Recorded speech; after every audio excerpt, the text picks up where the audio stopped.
বাংলার বুকে ছড়িয়ে আছে শত শত বছরের ইতিহাস। কিছু ইতিহাস আলোয় ভেসে আসে, কিছু থেকে যায় ধোঁয়াশায়, রহস্যে ঘেরা। আজ আমরা যাচ্ছি এক অজানা অভিযানে, যেখানে কালের গহ্বরে হারিয়ে যাওয়া এক নিদর্শনের গল্প বলবে ইট, চুন আর পাথরের ভাষা। ৬০ গম্বুজ মসজিদ আর ঘোড়া দেখি, এক অদ্ভুত বিস্ময়কর বন্ধন। এর পেছনের ইতিহাস কি নিছক কি প্রাচীন, নাকি লুকিয়ে আছে এমন কিছু রহস্য যা আমাদের অজান্তেই কাঁপিয়ে দেয় ইতিহাসের মর্মধ্বনি? খুলনা বিভাগের বাগেরহাট এক সময় যা ছিল খালিফাকাবাদ। ১৪ শতকে তুর্কি বংশোদ্ভূত যোদ্ধা খান জাহান আলী এখানে গড়ে তোলেন এক বিস্ময়কর নগর। বনের মধ্যে গড়ে ওঠে একটি শহর, পরিকল্পিত, সুশৃঙ্খল, জলাধার, রাস্তা ও স্থাপত্যে পরিপূর্ণ। তবে প্রশ্ন জাগে, এই গভীর জঙ্গলে কিভাবে তিনি নির্মাণ করলেন এমন সব স্থাপনা? কারা ছিল তার সহযোদ্ধা? কাদের শ্রমে দাঁড়ালো এই মসজিদ? ৬০ গম্বুজ মসজিদ। নাম ৬০ হলেও এর গম্বুজ ৮১টি। ৬০টি স্তম্ভে টিকে থাকা এই স্থাপত্যের প্রকৌশল এখনও অবাক করে বিশ্ব স্থপতিদের। কোনো লোহা বা সিমেন্ট ছাড়াই শত শত বছর দাঁড়িয়ে থাকা এই মসজিদ নির্মিত হয়েছে ইট, চুন ও সুরকির নিখুঁত সংমিশ্রণে। গভীর কৌশলে নির্মিত হয়েছে ছাদ, যাতে ঘামের মতো পানি জমে না থাকে। মসজিদের প্রতিটি জানালা, প্রতিটি খিলান ভিন্ন ভিন্ন কোণ থেকে আলো পড়লে বদলে যায় তার আভা।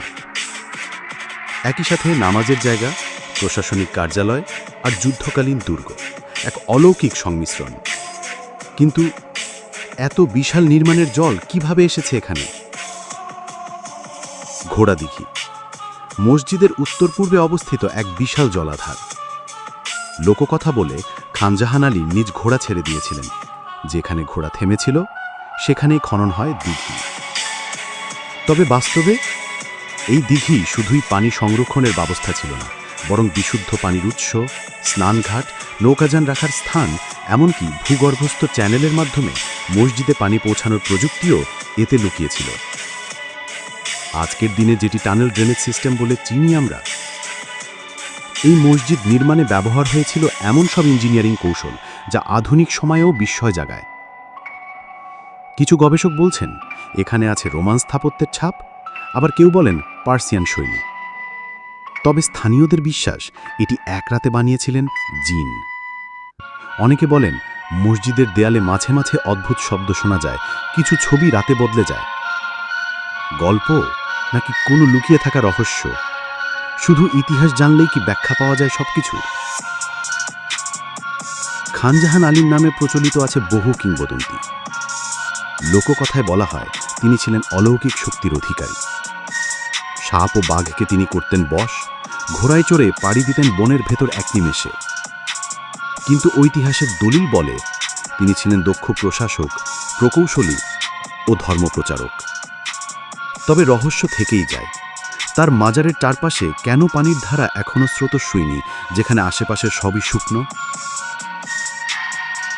৬০ গম্বুজ মসজিদ আর ঘোড়া দিঘি শুধু স্থাপত্য নয়, এ যেন ইতিহাস, প্রকৌশল আর রহস্যের এক অপূর্ব মিশেল।